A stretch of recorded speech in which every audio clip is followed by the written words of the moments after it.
یہ فاطمہ کی امانت ہے، اتنا یاد رکھو، یہ فاطمہ کی امانت ہے، اتنا یاد رکھو، ہمیں حسین نئی نسل کے سپرد کرو۔ ماشاء اللہ، لا حول ولا قوة الا باللہ العلی العظیم۔ اعوذ باللہ من الشیطان الرجیم، بسم اللہ الرحمن الرحیم۔ الحمد للہ رب العالمین، والصلاة والسلام علی جمیع الانبیاء والمرسلین، خصوصاً علی نبینا وشفیع ذنوبنا وحبیب قلوبنا وطبیب نفوسنا ابی القاسم محمد، اللہم صلی علی محمد وآل محمد وعلى أهل الطيبين الطاهرين المعصومين الذين أذهب الله عنهم الرجس وطهرهم تطهيرا، اللهم صل على محمد وآل محمد، ورحمة الله على أحبابهم وشيعتهم ومحبيهم ومواليهم أجمعين، ولعنة الله على أعدائهم وظالميهم وغاصب حقوقهم ومنكر فضائلهم من يوم ظلمهم إلى أبد الآبدين، أما بعد، فقد قال الله تبارك وتعالى في كتابه المجيد وفرقانه الحميد وقوله الحق وهو أصدق القائلين، بسم الله الرحمن الرحيم، يا أيها الذين آمنوا اتقوا الله ولتنظر نفس ما قدمت لغد، صلوات، اللہم صل علی محمد وآل محمد وعجل فرجہم۔ دعا ہے خالق کائنات، اس کائنات کے گوشے گوشے اور چپے چپے میں جہاں کوئی بھی ذکر کربلا منا رہا ہے، چاہے وہ زندگی کے کسی بھی مقام پر ہو، کسی بھی وقت ہو، کوئی سی بھی مخلوق جو ذکر حسین کو منا رہی ہے، خالق کائنات ان کا اس ذکر عظیم کا منعقد کرنا اپنی بارگاہ میں عظیم عبادت میں شمار فرمائے۔ دعائے خالق کائنات اس کے صدقے میں جتنے لوگ بھی عزاداری حسین ابن علی علیہ الصلوۃ والسلام میں کسی طرح سے بھی شرکت کر رہے ہیں، خالق کائنات ان کی تمام جائز شرعی حاجتوں کو پورا فرمائے اور ان کی زحمتوں کا اعلیٰ ترین بدلہ انہیں عطا فرمائے۔ خالق کائنات اس ذکر عظیم کے صدقے میں ان کے اوپر آنے والی پریشانیاں اور امتحانات اور آزمائشیں ان کے لیے سہل اور آسان فرمائے، اور زندگی کے ہر امتحان میں ایسے مومنین کو کامیاب و کامران فرمائے۔ اپنی ان دعاؤں کی قبولیت کے لیے درود بھیجیے گا محمد و آل محمد پر، اللہم صل علی محمد و آل محمد۔ عشرہ محرم الحرام، اور ہمارا موضوع ہے تیسری دنیا یا تیسرا عالم، جس کے بارے میں میرے خیال میں کافی سارا انٹروڈکشن ہم دے چکے ہوئے کہ تیسرا عالم شکم مادر کے بعد اور پھر اس ظاہری زندگی میں، اس ظاہری دنیا میں زندگی گزارنے کے بعد تیسری زندگی اور تیسری دنیا اور تیسرے عالم کو ہم نے اپنا موضوع گفتگو قرار دیا، جس کا آغاز موت سے ہوتا، جو قبر سے ہوتا ہوا، برزخ سے ہوتا ہوا، سور پھونکنے تک یہ عالم جاری رہے گا، اور محشر کے لیے جب انسان روانہ ہوگا تو پھر ایک چوتھی زندگی کا آغاز ہو جائے گا۔ اس تیسری دنیا کا آغاز موت سے ہوتا ہے، اور اس موت کو باب الآخرہ کہا گیا ہے۔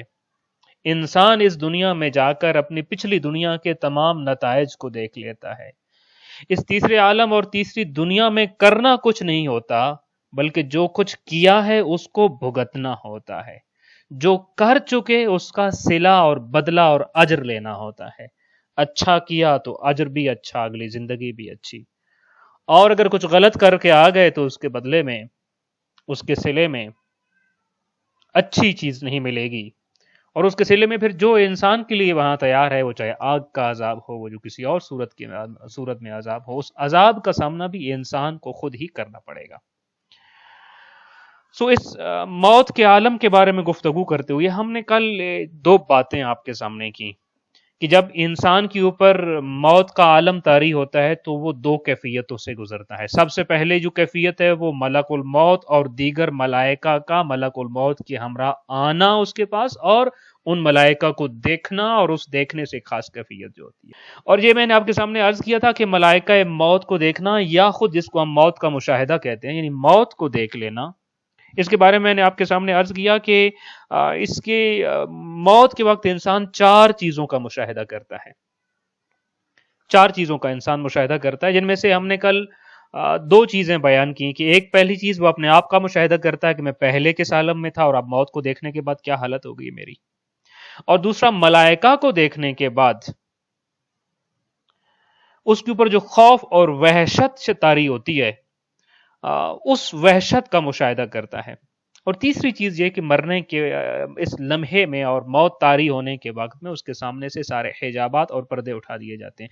اس ہیڈنگ کے ضمن میں نے آپ کے سامنے یہ عرض کیا کہ پہلی چیز جب حجابات اٹھا دیے جاتے ہیں تو کیا دیکھتا ہے؟ وہ دو چیزیں دیکھتا ہے۔ پہلی چیز وہ اپنا ٹھکانہ دیکھتا ہے، اپنی منزل دیکھتا ہے، اپنا مقام دیکھتا ہے، اور دوسری چیز جس کو وہ دیکھتا ہے وہ اپنی اٹیچمنٹس کے انعام کو دیکھ لیتا ہے، انجام کو دیکھ لیتا ہے کہ ان اٹیچمنٹس کا مجھے انعام کیا ملے گا اور ان کا انجام میرے لیے کیا ہوگا۔ زندگی بھر میں اس کی جو فکر و فاقہ تھا، وہ جس چیز کے لیے زندگی بسر کر رہا تھا، اب جب زندگی ختم ہو رہی ہے، یہ ظاہری زندگی، تو اب وہ چیزیں کہاں کھڑی ہیں اور ان چیزوں کا اس کے ساتھ کیا تعلق اور کیا واسطہ ہے، وہ اپنی موت کے عالم میں دیکھ لیتا ہے۔ لہٰذا امیر المومنین علیہ الصلوۃ والسلام یہ فرماتے ہیں کہ جب انسان مرنے لگا ہوتا ہے اور موت کے عالم میں ہوتا ہے، ظاہر ہے جب بڑا بھاری لمحہ ہے، بڑا مشکل مقام ہوتا ہے، اس لمحے اسے مدد کی ضرورت ہوتی ہے۔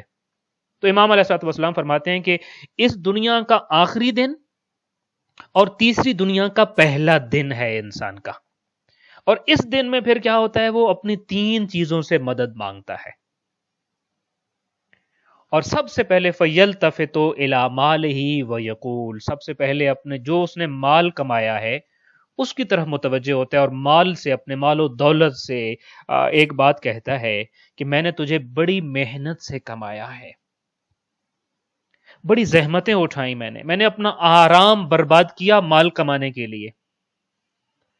اور پھر اس کا جو ڈائلاگ اپنے مال کے ساتھ ہوتا ہے، اس میں وہ یہ کہہ رہا ہوتا ہے کہ تمہیں حاصل کرنے کے لیے میں نے تمہارے حصول کو اپنی زندگی کا کیریئر بنا لیا، میں تمہارے حوالے سے بڑا لالچی تھا، بڑا حریص تھا، ہر چیز پہ لین دین کر لیتا تھا، لیکن مال کے معاملے میں بڑا جو ہے وہ کیلکولیٹو تھا، اس میں اونچ نیچ نہیں ہونے دیتا تھا بالکل بھی۔ تو میرا کیریئر تھا، تو میری محنت تھا، تو میری زحمت تھا، تو ہی میرے آرام کا سکون تھا، اور تیرے ہی خاطر میں نے اپنے آرام کو بھی برباد کیا ہے۔ میری زندگی کا ہدف و مقصد ایک لحاظ سے تو تھا۔ فما لی عندک، میرے اوپر آ گئے موت کا عالم، اب میرے اوپر یہ مشکل ہے، مجھے ہے مدد کی ضرورت۔ فما لی عندک، اے میری کمائی گئی دولت، اے میرے اکٹھے کیے گئے مال و پیسہ اور روپیہ، اس لمحے کے لیے تمہارے پاس مجھے کچھ دینے کو ہے جو میری مدد کر سکے؟ یہ امیر المومنین علی ابن ابی طالب علیہ الصلوۃ والسلام کا فرمان آپ کو سنا رہا ہوں۔ میں ایک سفر پر جا رہا ہوں، فما لی عندک، اس سفر کے لیے، اس مشکل کے لیے میرے زاد راہ کے طور پر کچھ ہے تمہارے پاس؟ تم میری کیا مدد کر سکتے ہو؟ مال و دولت سے مدد مانگ رہا ہے۔ فیقول، وہ جو مال و دولت اس نے کمایا وہ کہے گا، خذ منی کفنک، جس سفر پہ تو جا رہا ہے نا، اس سفر کے لیے اب جو کچھ تیرا یہاں پڑا ہے اس میں سے تجھے صرف کفن دیا جا سکتا ہے۔ خذ منی کفنک، میں تجھے کفن دے سکتا ہوں، اس سفر کے لیے میرے پاس اب صرف تیرے لیے کفن ہے اور کچھ نہیں ہے۔ یہاں ایک لمحے کو رکے، انشاءاللہ میں اسی داستان کو کسی اور انداز سے بھی آپ کے سامنے بیان کرتا ہوں۔ ایک بات یہاں امیر المومنین علی ابن ابی طالب علیہ الصلوۃ والسلام کے اس کلام کی روشنی میں سمجھ لیجئے کہ جو مال وقت موت تک آپ کے پاس بچ گیا، اس میں سے آپ کو صرف کفن مل سکتا ہے اور کچھ کسی کام آنے کا نہیں ہے. وہ مال آپ کے کسی کام نہیں آئے گا، وہ آپ کے وارثوں کے کام آئے گا، وہ آپ کی اولاد کے کام آئے گا. میں نے ایک روایت میں پڑھا، آپ کے مرنے کے بعد، ہمارے مرنے کے بعد، اگر وارثوں نے اس کو مال حلال پہ لگایا تو بھی حسرت کہ اس مال میرا تھا، ثواب دوسرے لے گئے، وارث لے گئے، اور حرام پہ لگایا تو بھی عذاب کہ تو نہ چھوڑ کے آیا ہوتا، نہ تیرے بعد وہ کسی اور چیز پر، حرام کاموں پر لگاتے. یعنی مال پیچھے چھوڑ کے جانا اتنی بڑی آفت اور اتنی بڑی آزمائش ہے کہ نبی زکریا علیہ الصلوۃ والسلام بھی پروردگار سے یہ دعا مانگ رہے ہوتے ہیں، پروردگارا میں بوڑھا ہو گیا ہوں اور میری موت کا عالم کسی بھی وقت آ سکتا ہے، تو جانتا ہے بنی اسرائیل کا مذہبی فگر ہوں میں، اور میری بیوی بھی آل یعقوب میں سے، ہمارے پاس ہماری بنی اسرائیل کی امانتوں کا ایک بہت بڑا مالی حصہ موجود ہے، مجھے ایک ایسا وارث دے کہ میرے مرنے کے بعد یہ مال جو حرام میں خرچ ہونے سے رک جائے اور وہ حرام میں خرچ ہونے سے روک دے، اس مال کو مجھے ایک مالی وارث دے دے، میری دنیا کا وارث دے دے. ایک بات جو امیر المومنین علی ابن ابی طالب علیہ الصلوۃ والسلام کے فرمان سے ہمیں سمجھنی ہے کہ جو مال وقت موت تک رہ گیا وہ آپ کو صرف کفن دے گا اور کچھ نہیں دے گا. اور جناب زکریا کی زندگی سے جو ہم نے جاننا ہے وہ یہ ہے کہ مرتے لمحے جو مال چھوڑ کے جا رہے ہیں اس کے بارے میں فکر مند ہو کے جائیے. نبی بھی فکر مند ہوتا ہے کہ میرے بعد اگر وہ مال و دولت حرام میں استعمال ہو گیا تو مجھے جواب دینا پڑے گا، میں جواب دہ ہوں اس کا. مال سے پوچھا میرے سفر کے لیے، میری مشکل کے لیے، تیرے پاس کچھ ہے؟ تم کیا کنٹریبیوٹ کر سکتے ہو؟ خذ منی کفنکا، میں تجھے کفن دے سکتا ہوں. اب مایوس ہو کے جب اس کے بعد فیلتفت الی ولدہ، یہ زندگی کی 3 اٹیچمنٹس. پہلی اٹیچمنٹ انسان کا مال ہے، سب سے زیادہ انسان کی، ایک نارمل سی مثال سمجھیے اگرچہ اس کا ایک موضوع اور بنتا ہے. آپ اپنے زندگی کی 24 آور ہیں نا، ایک دن کے، زندگی کے ایک دن کے اندر 24 گھنٹے ہوتے ہیں، 24 آورز ہوتے ہیں. 24 آورز میں سے ذرا آپ خود آج کیلکولیٹ کیجئے کتنا ٹائم آپ رزق حلال اور مال حلال کمانے کے پیچھے جا رہے ہیں. 24 آورز میں سے سب سے بڑا حصہ، آپ کے دن کا بڑا حصہ مال کمانے میں مصرف ہو رہا ہے. وہ جو طالب علم اسٹوڈنٹ ہے اور یونیورسٹی جا رہا ہے، کالج جا رہا ہے اور اسکول جا رہا ہے، وہ بھی کالج یونیورسٹی اور اسکول کیوں جا رہا ہے؟ کیریئر بنانے کے لیے، تاکہ کل میں جاب کروں، رزق حلال کما سکوں. یعنی اس کی زندگی کا بھی سب سے بڑا حصہ کدھر جا رہا ہے؟ ایک مال انسان کی زندگی کی سب سے بڑی اٹیچمنٹ. میں پہلے بھی آپ کے سامنے عرض کر چکا، مزید روایات پیش کرنے کا یہ موقع اور محل نہیں ہے. اس سے مایوس ہو کر اب دوسری اٹیچمنٹ انسان کی زندگی کی سب سے بڑی جو ہوتی ہے وہ اولاد ہوتی ہے. فیلتفت الی ولدہ، اولاد کی طرف متوجہ ہو جائے گا. فیقول، اور کہے گا کہ تم سے مجھے بڑی محبت ہے اور تمہارے لیے میں نے بڑی محنت کی ہے، دن رات ایک کیا. فماذا لی عندکم، میں نے جب اتنی محنت کر کے تمہارے لیے گھر بنایا، تمہاری شادیاں کی، تمہارے لیے کیریئر بنایا، تمہاری زندگی کے لیے تمہیں پالا پوسا، تربیت کی، اتنی محنت میں نے اپنی اولاد کے لیے کی تھی. فماذا لی عندکم، اس مرحلے میں تم میری کیا مدد کرو گے؟ فیقولون، امیر المومنین فرماتے ہیں اولاد کی طرف سے جو جواب اس میت کو اور مرنے والے کو ملے گا، نودی کا الی حفرتک ونواریک فیہا، کہ اس مرحلے میں ہم تیرے لیے صرف اتنا کر سکتے ہیں، تجھے قبر تک لے جائیں گے اور قبر میں چھپا دیں گے، بس. فیلتفت الی عملہ، تیسری اٹیچمنٹ، چونکہ پردے اٹھ چکے اور پردے اٹھنے کے بعد وہ انجام دیکھ رہے ہیں، ہر چیز کا انجام. مال کا انجام کیا ہے؟ مال مجھے کیا دے گا. اولاد کا انجام کیا ہے؟ اولاد مجھے کیا دے گی.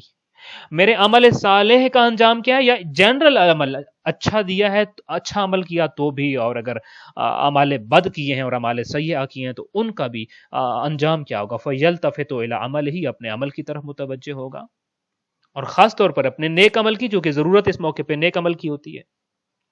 اور پھر اپنے عمل سے کہے گا کہ میری زندگی میں تمہارے لیے میرے پاس سب سے کم وقت تھا، تم میرے لیے بڑے ثقیل تھے، گراں تھے، میری طبیعت پر باری گزرتے تھے اور میں تم سے دور رہتا تھا، میں نے زندگی کا سب سے کم وقت تجھے دیا ہے. فماذا عندک، اس مرحلے پہ میری اس مشکل کے حل کے طور پر تیرے پاس کیا ہے؟ تب اعمال کہیں گے انا قرینک فی قبرک و یوم نشرک، گھبراؤ نہیں، میں تیرے ساتھ جاؤں گا اس منزل میں تیرا ساتھی ہوں. فی قبرک، قبر میں بھی تیرے ساتھ ہوں، و یوم نشرک، اور آخرت میں بھی تیرے ساتھ ہوں. حتی اعرض انا وانت علی ربک، جب تو بارگاہ پروردگار میں کھڑا کیا جائے گا اور اپنے رب کے سامنے پیش کیا جائے گا، میں تب بھی تیرے ساتھ جاؤں گا، تجھے تنہا نہیں چھوڑوں گا، تجھے اکیلا نہیں چھوڑوں گا۔ علامہ مجلسی نے اس کے بارے میں ایک بڑی خوبصورت سی حکایت اسی واقعے سے نقل کی ہے۔ وہ کہتے ہیں آپ اس چیز کو یوں سمجھ سکتے ہیں کہ ایک شخص کے 3 دوست ہیں۔ ایک وہ دوست ہے جس میں جس کے لیے زندگی کی سب سے زیادہ پیسہ جس کے اوپر آپ نے خرچ کیا، سب سے زیادہ قیمتی دوست، سب سے زیادہ آپ نے اس کے ساتھ وقت گزارا، اپنی زندگی کا جو کچھ ہے، وقت ہو، مال پیسہ ہو، کوئی بھی اور چیز ہو، سب سے زیادہ آپ نے اس دوست پہ نچھاور کی ہے۔ پھر ایک اور دوست ہے جس کو اس سے کم ٹائم دیا، اور ایک تیسرا دوست ہے جس کو کبھی کبھار آتے جاتے کہیں مل گیا، تھوڑی بہت شناسائی ہے۔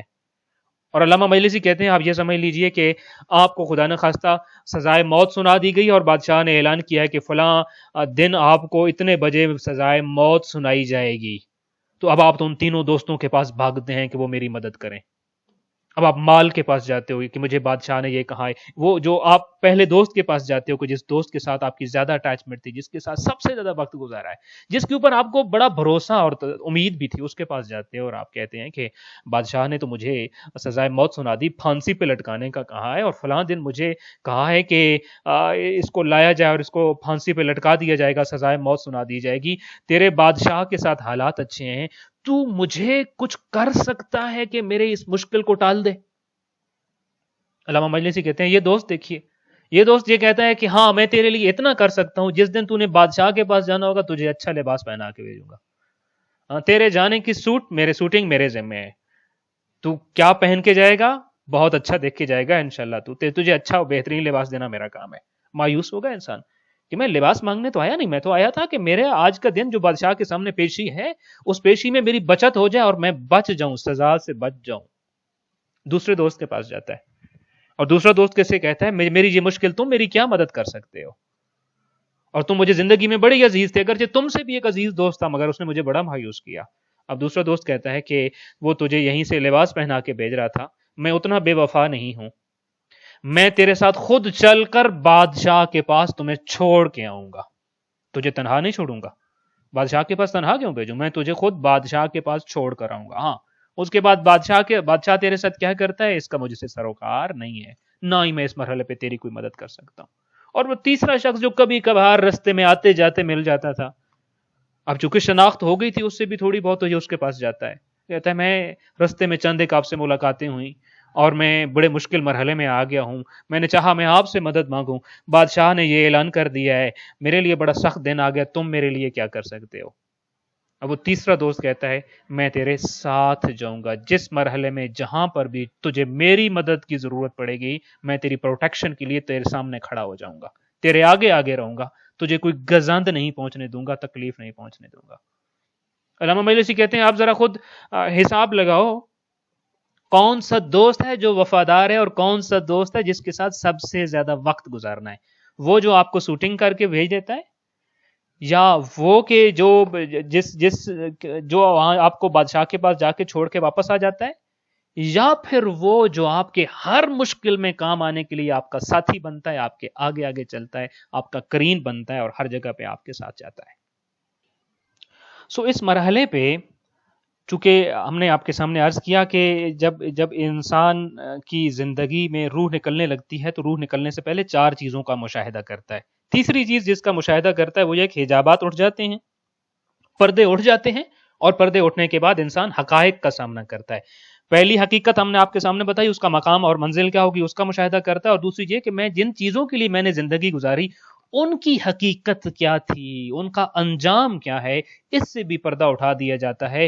اور اس پردے کو معصومین نے ابھی بتایا، ابھی وقت ہے، مال، اولاد اور عمل صالح میں سے اس کو زیادہ وقت دو جو زیادہ دور تک چل کے جائے گا اور جو زیادہ بڑا سہارا بنے گا، ان چیزوں پہ اپنا وقت ضائع نہ کر جو تجھے اکیلا اور تنہا چھوڑ کر خود پیچھے رہ جائیں گے۔ یہ تیسری چیز۔ چوتھی چیز جس کا روح نکلنے کے وقت انسان مشاہدہ کرے گا، میں پچھلے 3 چیزوں کو ریپیٹ کرتا ہوں اور چوتھی چیز ان میں سے سب سے زیادہ اہم ہے تاکہ موت کے عالم کے لیے ہم تیار ہو جائیں۔ موت کا جب عالم ہوگا، ملائکہ موت آ جائیں گے تو سب سے پہلے انسان اپنی پریشانی کا مشاہدہ کرے گا، اور ملائکہ کو دیکھ کر اس کے اوپر جو ایک وحشت اور خوف طاری ہوگا، اس خوف کے عالم کا مشاہدہ کرے گا، پھر اس کے سامنے جس عالم سے پردے اٹھ جانے ہیں اس عالم کا مشاہدہ کرے گا، اور پھر روح نکلنے سے پہلے آخری چیز جس کا انسان نے مشاہدہ کرنا ہے وہ ہے نبی کریم صلی اللہ علیہ وآلہ وسلم اور ائمہ اہل البیت علیہم السلام کا دیدار۔ ہمارا عقیدہ ہے جو بھی اس دنیا سے جاتا ہے، متواتر احادیث بیان ہوئی ہیں، یہ چیز ہمارے عقیدے میں شامل ہے۔ امام محمد باقر علیہ الصلوۃ والسلام اور امام صادق علیہ الصلوۃ والسلام کی احادیث حد تواتر تک پہنچتی ہیں کہ جس میں یہ ملتا ہے کہ جو بھی شخص اس دنیا سے جائے گا وہ نبی کریم صلی اللہ علیہ وآلہ وسلم کا بھی اور ائمہ اہل البیت علیہم السلام کا بھی دیدار کرے گا۔ اسبہ ابن نباتہ کی وہ مشہور ترین روایت کہ جس میں امیر المومنین علیہ الصلوۃ والسلام حارث حمدانی کی عیادت کے لیے گئے، اور بعض روایات کے مطابق حارث ان کے پاس آئے، تو وہ جو مشہور اشعار پڑھے تھے، اور جس میں سے پہلا شعر بے انتہا مشہور ہے کہ آپ نے فرمایا تھا یا حار حمدان من یمت یرانی من مؤمن او منافق قبلا، اے حارث حمدانی جو بھی مرتا ہے، من یمت جو بھی مرتا ہے، یرانی مجھے دیکھتا ہے، میں مؤمن او منافق، وہ موت مومن کی موت ہو یا منافق کی موت ہو، دیدار علی ضرور ہوتا ہے۔ بلکہ میں تو کہتا ہوں کہ منافق تو ضرور دیکھتا ہوگا، چونکہ پردے ہٹ گئے ہیں، اس پردے کے ہٹتے ہوئے دیکھتا ہوگا کہ میں کس عالم میں اور کہاں زندگی گزار آیا اور کن کے پیچھے گزار آیا، اور میں جس عالم میں آیا ہوں اس عالم میں حکومت کس کی ہے، یہاں بات کس کی ہے، یہاں امر کس کا ہے، یہاں حکم اور فیصلہ کس کا چلتا ہے۔ اور بڑے خوبصورت وہ اشعار جن کو میں تفصیل سے بیان نہیں کر سکتا، ان اشعار کا خلاصہ یہ تھا کہ آپ نے حارث حمدانی سے کہا تھا، حارث حمدانی موت سے تمہاری تیسری زندگی کا آغاز ہوگا، جب تیسری زندگی شروع ہونا 4 جگہوں پہ کھڑا میں تیرا انتظار کر رہا ہوں گا، پریشان نہیں ہونا ہے، میں تیرا وارث ہوں، تیری مشکلات کو سنبھال لوں گا۔ پہلی کون سی جگہ جہاں علی ابن ابی طالب علیہ الصلوۃ والسلام سفارشی بن کے کھڑے ہوں گے؟ پہلی وہی جس کو پہلے شعر میں بیان کیا، میں یمت یرانی، جب موت آئے گی پریشان نہ ہونا حارث حمدانی، میں وہاں تو میرا دیدار کرے گا اور میں تیرا استقبال کروں گا، شیعہ علی۔ اور پھر میں چند ایک اشعار کو چھوڑ کے، اور ان اشعار کا خلاصہ یہ بنتا ہے، علی ابن ابی طالب علیہ الصلوۃ والسلام فرماتے ہیں کہ جب موت آتی ہے ایسا نہیں ہے کہ مرنے والا صرف مجھے دیکھتا ہے، مرنے والا ہمیں دیکھتا ہے، ہم مرنے والے کو دیکھتے ہیں۔ یعرفنی طرفہ وعارفہ بنعتہ واسمہ وما عملا، مولا فرماتے ہیں وہ ہمیں دیکھ کر پہچانتا ہے یہ کون ہستیاں ہیں، ہم اس کو دیکھ کر پہنچ جاتے ہیں اس کا حسب کیا تھا، اس کا نسب کیا تھا، اس کا عمل کیا تھا، اس کا کردار کیا تھا، اس کا نام کیا ہے، اس کا قبیلہ کیا ہے۔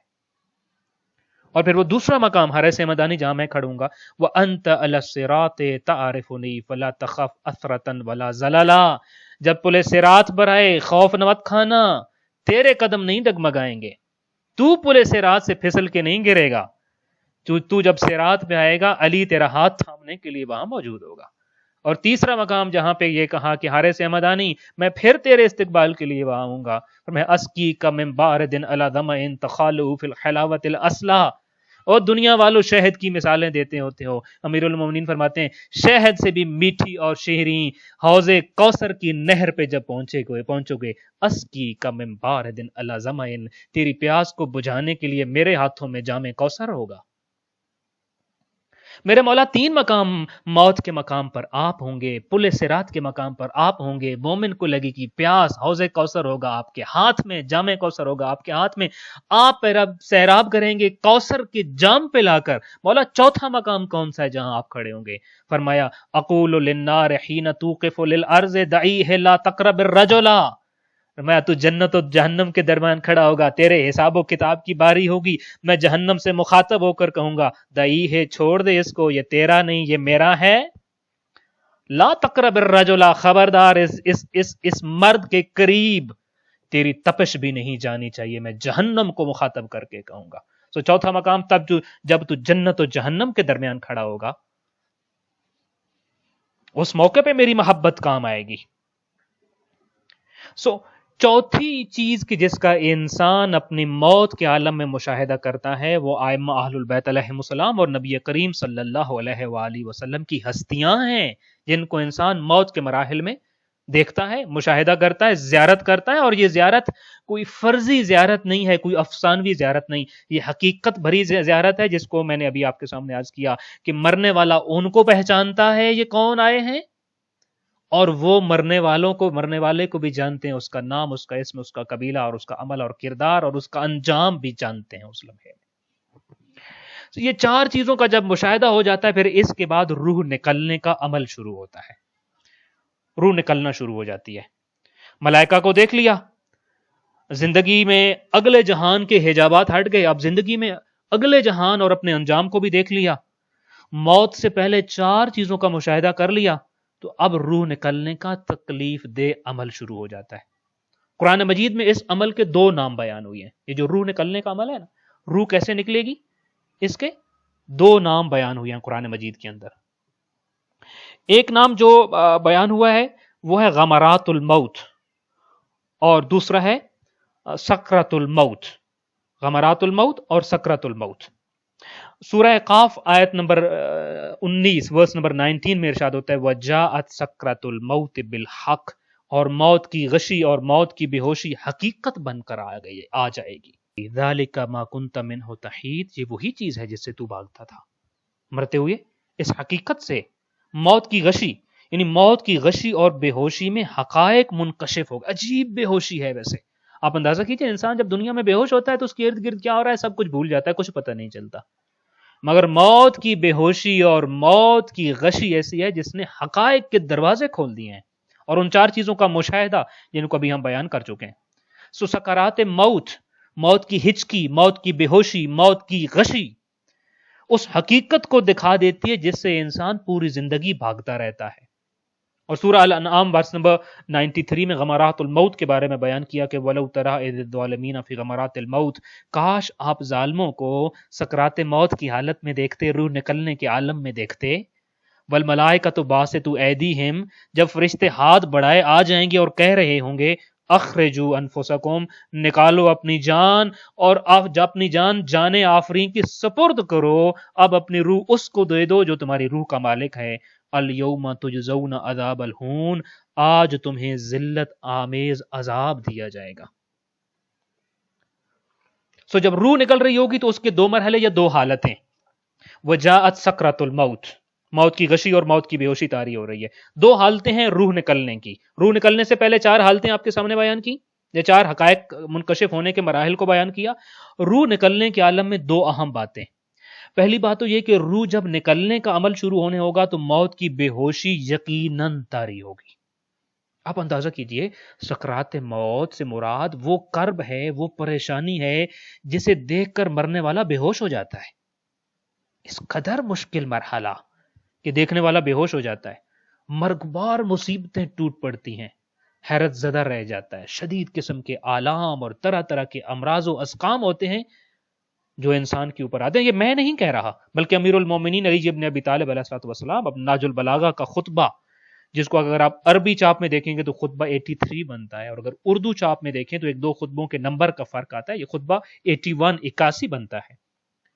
سو اس خطبے میں، اور اس خطبے کا ایک مشہور نام ہے خطبہ غراء، جس کی اگر آپ ہیڈنگ پڑھیں گے تو اس میں ہوگا کہ جس میں امیر المومنین علیہ الصلوۃ والسلام نے عجیب و غریب حقائق کو بیان کیا ہے۔ ان حقائق میں سے آپ نے موت کی ہولناکیوں، موت کی سختیوں کا تذکرہ بھی کیا، اور انسان کے آخری وقت کے بارے میں اسی خطبہ میں، یعنی خطبہ 81 جس کو خطبہ غراء کہتے ہیں، امیر المومنین علی ابن ابی طالب علیہ الصلوۃ والسلام فرماتے ہیں کہ جب انسان مرنے والا ہوتا ہے تو ایک فرد کی زندگی کو وہاں خلاصتاً بیان کیا ہے امیر المومنین نے۔ تو وہاں یہ فرماتے ہیں کہ مرنے والے نے رات اپنی بیماری کے درد اور تکلیف میں جاگتے ہوئے گزار دی، اس حالت میں گزاری کہ مہربان باپ، سگا بھائی، فریاد کرتی ہوئی ماں، روتی پیٹتی فریادی اور بے قرار بہن کے سامنے اس کی حالت کیا ہے؟ رات ساری وہ درد میں رہا، اور ان سگے رشتوں کے سامنے اس کی حالت یہ ہے کہ آپ فرماتے ہیں کہ وَالْمَرْءُ فِي سَكْرَةٍ مُلْهِيَةٍ وَغَمْرَةٍ قَارِثَةٍ وَأَنَّةٍ مُرْجِعَةٍ وَجَذْبَةٍ مُقْرِبَةٍ وَسَوْكَةٍ مُتْعِبَةٍ، مرنے والا سکرات کی موت کی مدہوشیوں میں پڑا ہے، شدید قسم کی بدحواسی طاری ہو گئی ہے جو اس کے قابو میں نہیں ہے، اب وہ اپنے حواس کو قابو میں نہیں کر رہا، اور وہ قابو رکھ نہیں پا رہا ہے اپنے حواس کے اوپر، لہذا بدحواسی طاری ہو گئی، بے ہوشی طاری ہو گئی. مرنے والے کے حواس اس کے قابو میں نہیں ہے، بدحواس ہو گیا ہے انسان.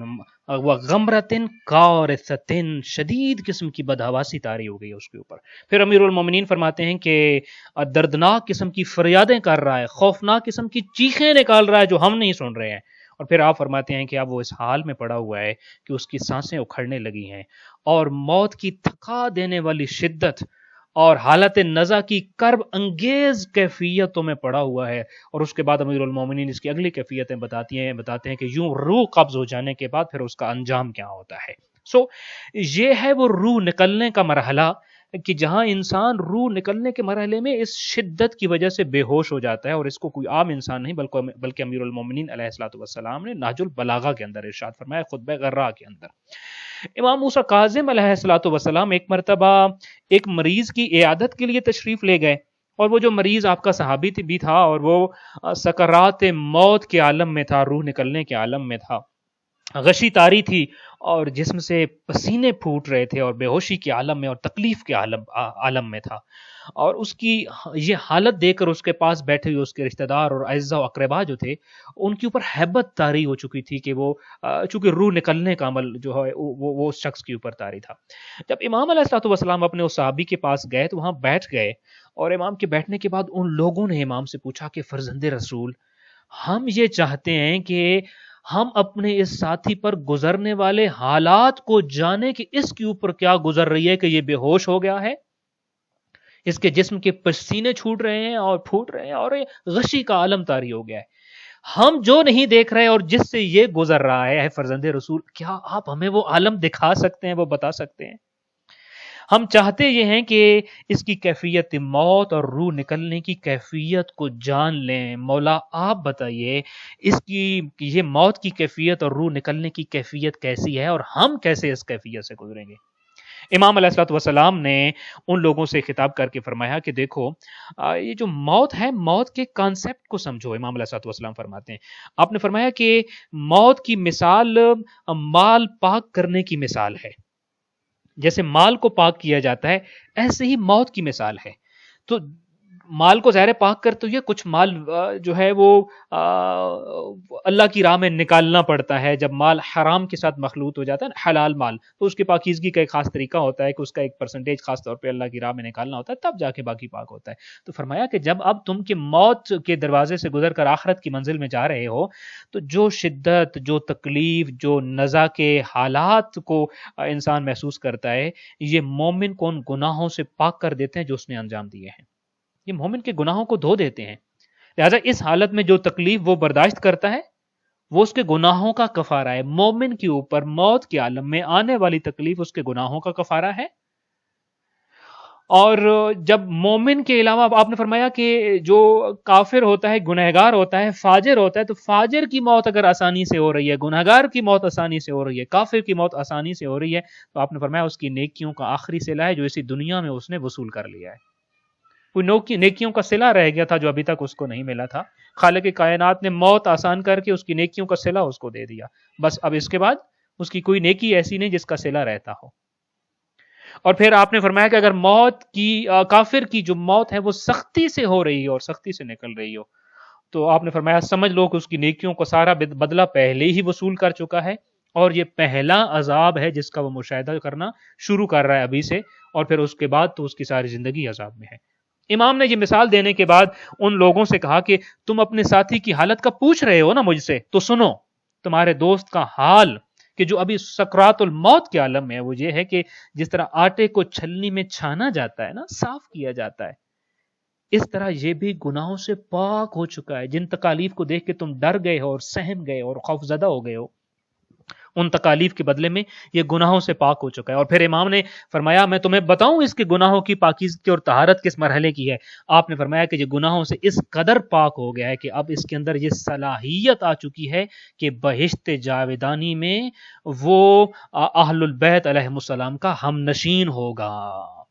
اس کی زندگی کے کچھ ایسی غلطیاں معصیتیں جو زندگی میں انجام کر بیٹھا، آپ نے فرمایا اس کی ساری غلطیاں اور معصیتیں اور ان ساری چیزیں جو ہیں وہ اس مرحلے پہ اس موت اور سکرات الموت کی تکلیفوں کی وجہ سے ختم ہو رہی ہیں۔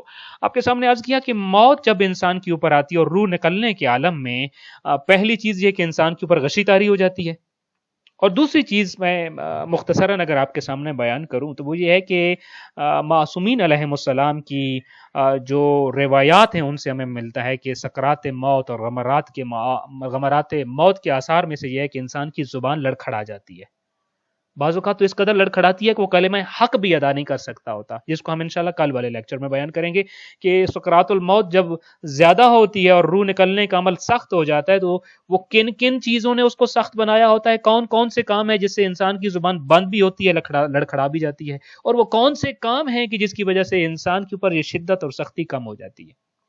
لیکن دوسرا مرحلہ غشی طاری ہو جانے کے بعد پھر اب اس کی دوبارہ جب ہوش میں آتا ہے تو اب وہ یہ محسوس کرتا ہے کہ اس کی زبان لڑکھڑا رہی ہے، بعض اوقات تو کلمہ حق بھی وہ زبان ادا نہیں کر پا رہی ہوتی، اور پھر وہ یہ دیکھتا ہے کہ آنکھوں کی بینائی انسان کی کم ہو جاتی ہے، اس کے پہلو ہلنے لگتے ہیں، ہونٹ خشک ہو جاتے ہیں، پسلیاں اوپر کو اٹھ جاتی ہیں، سانس پھول جاتا ہے، رنگ پیلا پڑ جاتا ہے، زرد یا سیاہ پڑ جاتا ہے، اور پھر آہستہ آہستہ اعضاء و جوارح بے جان ہونے لگتے ہیں، یہاں تک کہ مریض کا جو جسم ہے اور اس کا سینہ اور اس کی ٹانگیں اور اس کا خاص طور پہ اوپر کا جسم کا جو حصہ ہے وہ ٹھنڈے پڑ جاتے ہیں، اور اس کی روح پرواز کر جاتی ہے۔ جو ہی روح پرواز کرتی ہے تو اس کی زندگی میں جو ایک چیز جس کو وہ اون کرتا تھا وہ بھی اس سے چھن جاتی ہے، اور وہ ہوتا ہے اس کا نام۔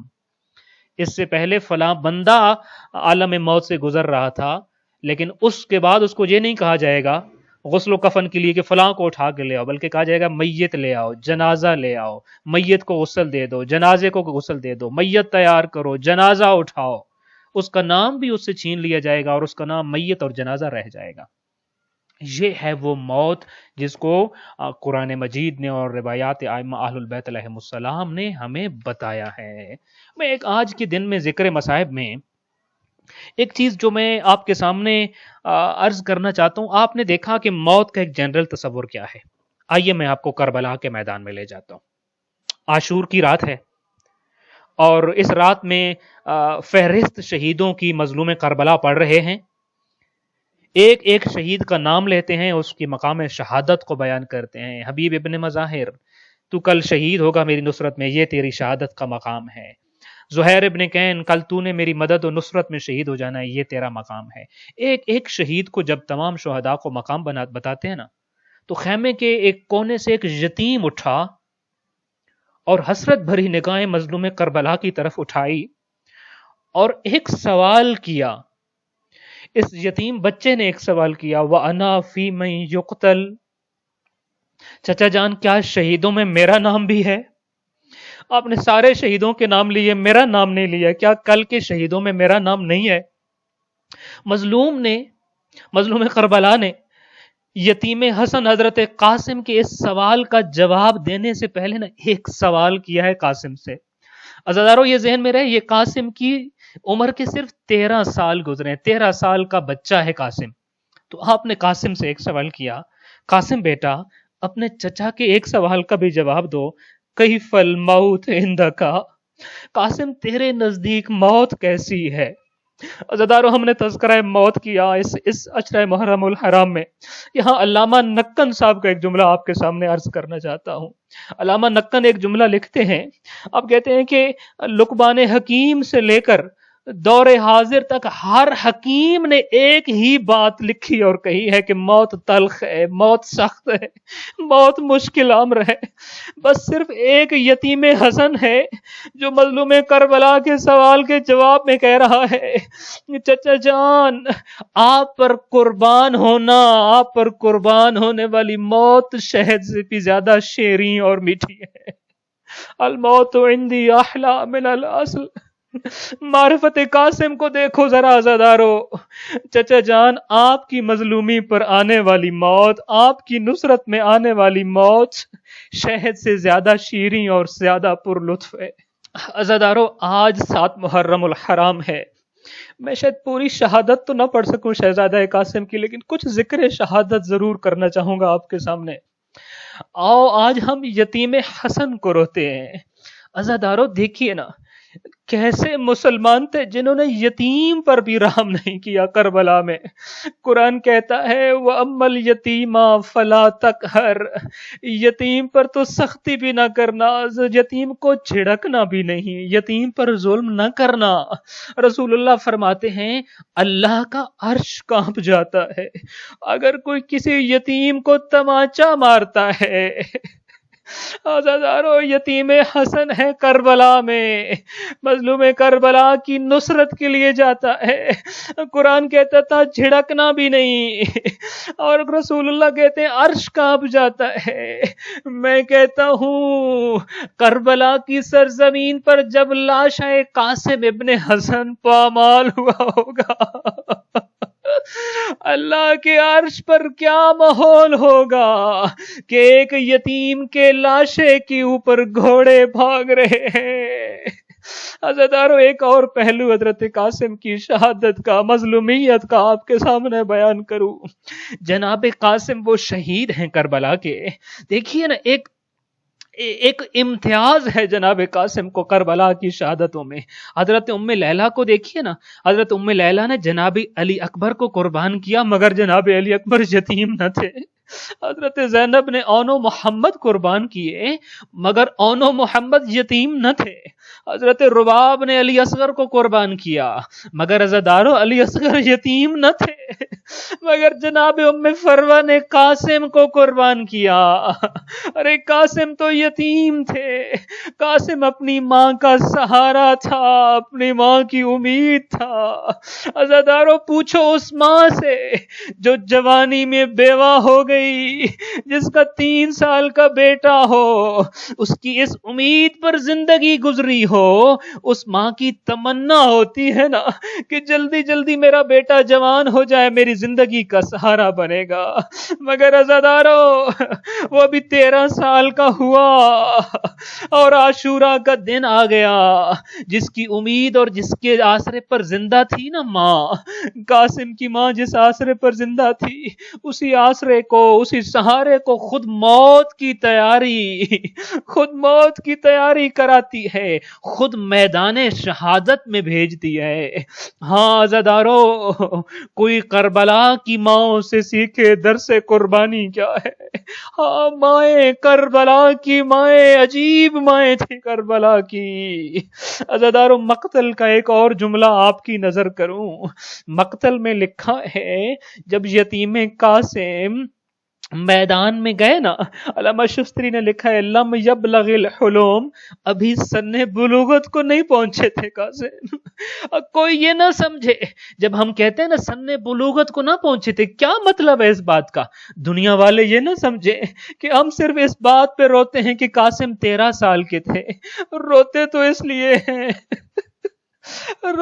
لیے ہیں کہ عربوں میں جب جنگجو میدان میں جاتا تھا نا، جب شاہ سوار میدان میں جاتا تھا، جنگی لباس پہن کے جاتا تھا، مگر عزادارو عربوں میں خود ہو، ڈھال ہو یا کوئی بھی جنگی لباس ہو، بچوں کے سائز کا لباس تیار ہی نہیں کیا جاتا تھا، اس لیے کہ بچے تو جنگ لڑ سکتے ہی نہیں ہیں۔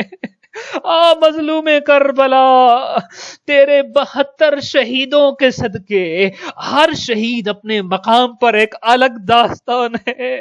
عزادارو، جب مظلوم کربلا نے خود قاسم کے سر پر رکھا نا، خود بڑا تھا، قاسم کی عمر چھوٹی تھی، قاسم کا سر چھوٹا تھا، مظلوم کربلا نے خود اتار دیا۔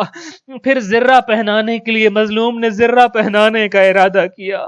جب قاسم کے سینے پہ زرہ پہنائی، قاسم کا سینہ چھوٹا تھا، زرہ بڑی تھی۔ ہائے مظلومیت یتیم حسن، میں کیا بیان کروں۔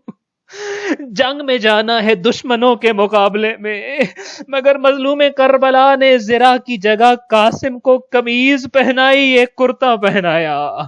خود کے مقام پر مظلوم کربلا نے ایک امامہ باندھا، عزادارو مقتل میں ملتا ہے جب امامہ باندھا نا، قطع نصفی نے امامے کو چاک کر کے 2 ٹکڑوں میں تقسیم کیا.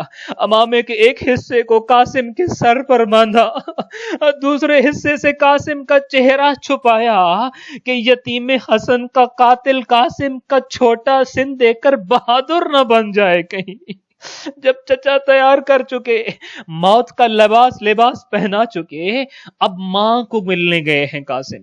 عزاداروں میرے میں سکت نہیں ہے میں یتیم حسن کی پوری شہادت پڑھ سکوں آپ کے ہاں. جب ماں کو مل کر آئے نا تو اب چچا نے مظلوم کربلا نے ایک اور کام کیا ہے، ایک اور تیاری کی ہے. مقتل کہتا ہے شکا از یاق القاسم، قاسم کی قمیض کے گریبان کو چاک کیا. عزاداروں کوئی پوچھے کہ کیوں قاسم کے یتیم کے گریبان کو چاک کر رہا ہے اس کا اپنا چچا؟ عزاداروں عربوں کا دستور تھا، عرب لوگ یتیموں کا گریبان کھول دیتے تھے. ان کا کھلا ہوا گریبان ان کی یتیمی کی علامت ہوتا تھا، ان کی یتیمی کی دلیل ہوتا تھا. جب وہ یتیم معاشرے میں کسی گلی بازار میں جاتا تھا نا، لوگ جان لیتے تھے یہ یتیم ہے، اس کا گریبان کھلا ہوا ہے. لوگ یتیم سمجھ کر ظلم نہیں کرتے تھے، لوگ یتیم دیکھ کر خدا سے اس کے حق کے بارے میں ڈرتے تھے. اس کا چاک گریبان بتاتا تھا یہ یتیم ہے. ہائے قاسم تیرا گریبان چاک کیا ہے دشمن کے مقابلے میں جا کر تو ظلم سے بچ سکے. مگر عزاداروں ایک اور پہلو قاسم کی شہادت کا بیان کروں. یہ پہلا شہید ہے کربلا کا جس کو حسین نے اٹھا کر گھوڑے پہ سوار کیا. گھوڑے پر سوار کرنے سے پہلے چچا بھتیجا گلے لگ گئے، اس قدر روئے حتی غشی علیہما، دونوں غش کھا گئے، دونوں بے ہوش ہو گئے. عزادیارو ہوش میں آنے کے بعد حسین ابن علی نے گھوڑے کے اوپر اٹھا کر زین کے اوپر بٹھایا اپنے بھتیجے کو. جب بٹھایا تو چچا نے کیا دیکھا، اور یتیم حسن کے پاؤں بھی رکاب تک نہیں پہنچتے ہیں، رکابیں بڑی ہیں پاؤں چھوٹے ہیں. امام نے رکابوں کو اوپر اٹھایا، پاؤں کے برابر کیا، پھر گھوڑے کی لگام قاسم کے ہاتھ میں پکڑائی. گھوڑے کی لگام پکڑنے کے بعد ادھر یتیم میدان میں گیا، ادھر مظلوم کربلا کی زبان سے نکلا انا للہ و انا الیہ راجعون. آخری جملہ عزادارو، جوان میدان میں خود پہن کر اس لیے جاتے تھے تاکہ آنے والی تلوار کا وار سر پر نہ لگے. زرہ اس لیے پہن کے جاتے تھے سامنے سے آنے والا تیر سینے کے نشانے پہ لگنے والا تیر زخم نہ کر سکے. عزادارو قاسم کے جسم پر تو نہ خود ہے نہ سینے پر زرہ ہے. سناؤں آپ کو قاسم کی جنگ، پھر بھی سنو ذرا. اتنا دلیر تھا حسن کلال، رکابوں پہ کھڑا ہو جاتا تھا، رکابوں پہ بلند ہو جاتا تھا، ایک ہاتھ سے لگام تھامتا تھا، دوسرے ہاتھ سے تلوار کا وار کرتا تھا. 70 اشقیاء کو فنار کیا قاسم نے. ابھی لڑ ہی رہا تھا کہ ایک وار قاسم کے سر کے پیچھے سے ہوا، قاسم سنبھل نہ سکے. امام حسن کے یتیم کی پیشانی گھوڑے کی گردن پہ جا لگی. اپنے بازو گھوڑے کی گردن میں ڈال کر سہارا لیا شہزادے نے، خیموں کی طرف نگاہ کی اور ایک فریاد بلند کی، ادرکنی یا اماں، میرا چچا میری مدد کو پہنچو. شہید مطہری لکھتے ہیں ہر شہید نے گھوڑے سے گرتے ہوئے ایک ہی آواز دی تھی، ہر شہید نے کہا تھا علیک منی السلام یا ابا عبداللہ، مولا ہمارا آخری سلام. مگر اتنا پیار تھا حسن کے لال کو مظلوم کربلا سے، سلام نہ کیا بلکہ کہا ادرکنی یا اماں، چچا جان میری مدد کو آؤ، مجھے فوجوں نے گھیر لیا. الا لعنت اللہ علی قوم الظالمین وسيعلم الذين ظلموا أي منقلب ينقلبون.